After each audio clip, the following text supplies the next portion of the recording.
Naimbangag sa Pilipinas at tuyan dagiti kang runa na damdamag dito'y PTV Cordillera. Tapno masolusyonan ti parikot iti malnutrisyon ipatpatumpal ti Department of Health ti karinderya para sa Healthy Pilipinas program. Iti Cordillera duapay lang a probinsya ti pakaipatpatumpanan daytoy. Ni Glory Balegan para iti detalye. Iti Operation Timbang Plus kadagiti barangay nga impatungpal ti Department of Health naduktalan a 2 gasot sa 12 nga ubing iti Apayao ken 6 mat ijay Ifugao ti maibilang a malnourished ken stunted. Dagitoy a probinsya ti umunaan nakaipatungpalan ti karinderya para sa Healthy Pilipinas program. Babaan kadagiti karinderya, may sagana dagiti taraon a napnuan iti nutrisyon nga agpaay a dietary supplementation dagiti napili a benepisyaryo. Punteriya ti DOH a malapdan ti insidente ti malnutrition kadagiti 0 to 5-year-old nga ubing ken maitalo ti salunat dagiti masikog ken dagiti nutritionally at risk lactating mothers. We have selected karinderyas po na malapit sa ating mga population groups, no? So meron po siyang existing karinderya. Through the mobilization of the program, iaayon po natin yung karinderya noon based doon po sa needs ng ating mga population groups. Province-wide ang maipatpatungpal daytoy ijay Ifugao, bayat a kadagiti munisipyo ti Flora, Santa Marcela ken Luna ijay Apayao. Maaw-awis met dagiti dadumapay a probinsya ken syudad ang mangijaya iti kapada a programa. May sa daytoy abasaran iti implementasyon dagiti LGU iti Universal Health Care. Tarigagay pay gamin ti programa ang maalukoy dagiti local partner amang sustenir iti programa kalpasan ti maawat da at technical assistance ken pondo manipod iti DOH.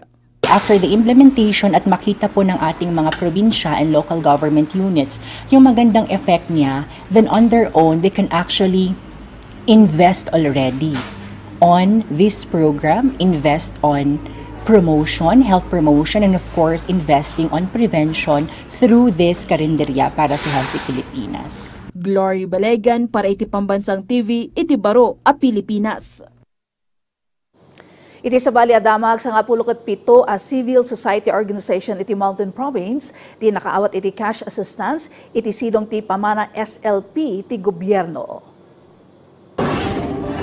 Inpaima ti Office of the Presidential Advisor on Peace, Reconciliation and Unity kan Department of Social Welfare and Development ti pakabuklan a 5.1 million pesos agata ti cash assistance para iti livelihood projects kadagiti civil society organizations.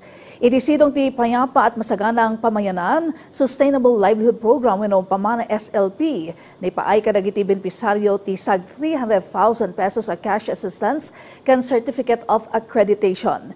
Ti pamana SLP ket maysa a special project nga dan panggep a maypayan iti kapasidad kan kabelan dagiti komunidad a mapasaya at ti panagbiagda. Pinalakadan mo't dagiti maseknan nga opisyal dagiti benepisaryo nga usaran na iti umno dagiti naipaay kadakwada at tulong. Pagyamanin po ninyo. Ito po yung pagkakataon na ibinigay. Kasi po, nagtiwala kayo sa amin, so nagtitiwala rin kami sa inyo na babaguhin nyo ang inyong buhay. Kabiyatan na naglapasan ti makabulan a selebrasyon ti Baguio Flower Festival wenno panagbanga iti Baguio City. Iti kalman na angay ti closing and awarding ceremony as sinurunod ti nagigidlan a fireworks display iti Central Business District. Hinarak ti ribo-ribo at turista kan residente ti dua highlight events ti festibidad. Innam a pagadalan kan 7 a grupo ti nagpabuya kan naglalaban iti Grand Street Dancing. Kabiyatan na nasurukta lupulumet nga small, medium kan big floats tinaymatangan ti publiko iti Grand Float Parade. Tinurungmet laang ti publiko ti makalawas as Session Road in bloom. Dagiti kang runana damdamag dito'y PTV Cordillera. I-like, i-follow, kan ag-subscribe iti social media platforms ti PTV Cordillera iti Facebook, TikTok, kan YouTube. Para iti PTV Balita ngayon sa probinsya, siya ni Ala Sungduan na Magaldaw.